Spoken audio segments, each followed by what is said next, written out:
বরণ ভাই বাবা মৃত্যু সজ্জায় এক্ষুনি মারা যাবে। আমার মায়ের শেষ ইচ্ছে আবার বউ দেখবে। তোর বউটাকে একটু দে না, আমার বউ বলে আমার মাকে নিয়ে একটু দেখাই। ইয়ার কি দেখি নতুন বউ প্লিজ বরণ, আমার মা মারা গেলে এক্ষুনি তোর বউকে নিয়ে যাচ্ছি। বকুল ভাই ভাই তোর নতুন বউ দেখবি। আরে ইয়ার তুই বলতে পেরেছিস, ঠিক আছে যা, আমি এখানে দাঁড়িয়ে আছি, তুই তাড়াতাড়ি নিয়ে আয়। এসো এসো। বরণ একটু জল। মা দেখো আমি বিয়ে করে বউ এনেছি। কি এটা আমার বৌমা? আরে সুন্দর দেখতে তো, অবিকল লক্ষ্মী। মামা তুমি মরবে না? আরে না, ওটা তো তোকে বিয়ে করানোর জন্য আমি নাটক করছিলাম।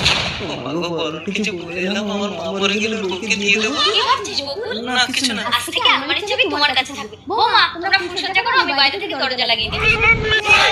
আরে আমার কিন্তু নাতি চাই। হ্যাঁ ও মা বকুল তো দেরি করছে কেন দেখি তো। বকুল ভাই একটু তাড়াতাড়ি কর, আমার খুব জোরে ফুলসজ্জা পেয়েছে। এর ডিস্টার্ব করছো না? ও মা গো, এই বুড়ি তো মারা গেছে, আমার ভূত।